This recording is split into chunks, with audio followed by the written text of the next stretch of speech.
नमस्कार शेतकरी बंधूंनो. तर बघा, कर्जमाफीची जी काही प्रक्रिया आहे त्याला आता आपण पाहिलं तर मोठ्या प्रमाणामध्ये वेग आता आलेला दिसतोय. कारण बँकांना दिनांक 15 फेब्रुवारी 2026 पर्यंत सर्व डाटा हा कलेक्ट करायला सांगितलेला आहे आणि तशा प्रकारचे निर्देश हे बँकांना दिलेले आहेत. त्याच्यामुळे बघा, आपण पाहिलं तर ज्या वेळेस राज्य सरकारनं सांगितलेलं होतं की आम्ही एप्रिलच्या पहिल्या आठवड्यामध्ये तसा प्रस्ताव राज्याला सादर झाल्यानंतर त्याच्यावरती एक समिती नेमलेली होती.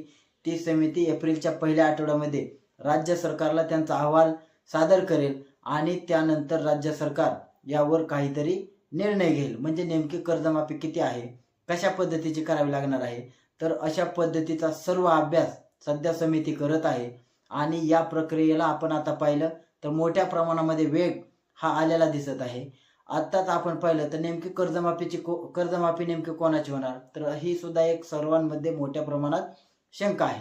आत्ताच आपण पाहिलं तर केंद्रीय पथक देखील आपल्या राज्यामध्ये दौरा करत आहे.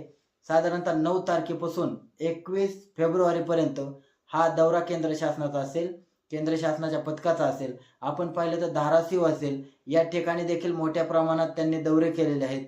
आपण पाहिलं तर याच्यामध्ये देखील शासनाने एक जी आर काढून अंशतः बाधित आणि पूर्णतः बाधित असे मिळून 282 तालुके हे त्यांनी वेगळे काढलेले होते. आणि अशा म्हणजे समाज माध्यमातून सुद्धा लोकांचा सुद्धा असाच आग्रह आहे, म्हणजे ज्या काही शेतकरी संघटना असतील त्यांचा देखील हाच आग्रह आहे की 282 जे तालुके आहेत, आता आपण पाहिलं तर खरीपमध्ये 2025 मध्ये शेतकऱ्यांचं मोठ्या प्रमाणामध्ये नुकसान झालेलं आहे. अगदी अतिवृष्टीमुळे जमीन देखील खरडून गेलेले आहेत आणि अशा शेतकऱ्यांना प्राधान्य द्यावं. आता याच्यामध्ये आपण पाहिलं तर ज्यांचं 2025ला कर्ज भरायचं होतं परंतु अतिवृष्टीमध्येच आली आणि त्यांचं कर्ज भरायचं काही कारणास्तव थांबलं, तर अशा देखील शेतकऱ्यांचं थकीत कर्ज म्हणून धरलं जाणार आहे. अशा प्रकारचं देखील काही माहिती समजत आहे. सध्या तरी शासनाने यावरती ठोस असं कोणतंही अशा प्रकारेच कर्जमाफी असेल की असं कोणतंही त्यांनी काही अपडेट दिलेले नाही. आता ही अपडेट शासन कधी सांगणार, तर ज्या वेळेस जी काही समिती नेमलेली आहे ती समिती शासनाला अहवाल सादर करेल, त्यानंतरच शासन याच्यावरती एकदम जो काही निर्णय शेवटचा आहे तो शासन म्हणजे सांगणार आहे. सध्या तरी नेमके कशा प्रकारचे होईल याला अजूनही शासनाने हिरवा कंदील दिलेला नाही. त्याच्यामुळे शेतकरी नेत्यांचं असं म्हणणं आहे की राज्यामध्ये अतिवृष्टी असेल, महापूर असेल, याच्यामुळे शेतकऱ्यांचं मोठ्या प्रमाणामध्ये नुकसान झालेलं आहे. आणि ते जे तुम्ही अंशतः बाधित आणि पूर्णतः बाधित असे जे 282 तालुके काढलेले होते, तर त्यांना प्राधान्य द्यावा अशी सर्व शेतकरी संघटनांची आणि शेतकरी नेत्यांची देखील मागणी आहे.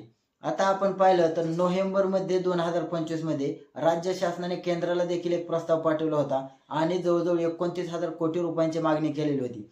आता केंद्राचं जे पथक राज्यामध्ये आलेलं आहे त्याचा आणि कर्जमाफीचा संबंध आहे का, तर डायरेक्ट असा कोणताही संबंध नाही.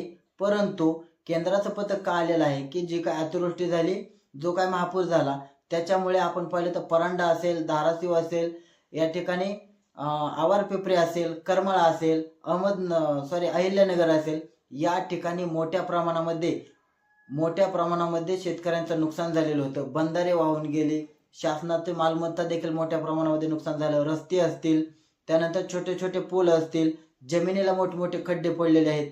तर अशा पद्धतीचं जे काही शासनाचं असेल किंवा शेतकऱ्यांचं असेल, तर अशा पद्धतीचं जे काही नुकसान झालेलं आहे, तर या नुकसानीची पाहणी हे करण्यासाठी केंद्रीय पथक आलेलं आहे. आणि त्यांचं काम आहे की अशा पद्धतीचं जर नुकसान झालेलं असेल तर भविष्यात अशा नुकसानीला आळा कसा घालता येईल याविषयी देखील ही समिती काम करणार आहे. आणि तशा पद्धतीचा अहवाल वरती पाठवून भविष्यात अशा प्रकारच्या गोष्टीला आळा कसा घालता येईल, बंधारे व्यवस्थित कसे करता येईल, किंवा शासकीय जे काही नुकसान झालेले आहे त्याच्यावरती नेमकं आपल्याला आवर कसा घालता येईल. समजा भविष्यातही अशा प्रकारची अतिवृष्टी आली आणि अशा प्रकारचा महापूर आला तर आपल्याला नेमके उपाययोजना काय कराव्या लागतील, याच्यासाठी निधी किती लागेल, मदत किती करावी लागेल, आणि अशा प्रकारचा जो काय आकृतीबंध असेल तो नेमका कसा तयार करता येईल याविषयीची पूर्ण माहिती घेण्यासाठी केंद्राचं पथक आलेलं आहे.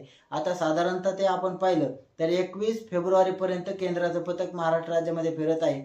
बऱ्याच ठिकाणी त्यांचे दौरे आहेत, अजूनही बऱ्याच ठिकाणी त्यांचं जाणं बाकी आहे. त्याच्यामुळे आता हे सुद्धा महत्व आहे की तालुका स्तरावरील स्थानिक जे काय असतील तालुका स्तरावर त्यांना नेमकी माहिती कशा स्वरूपाची दिली जाते हे सुद्धा तेवढंच महत्वाचं आहे.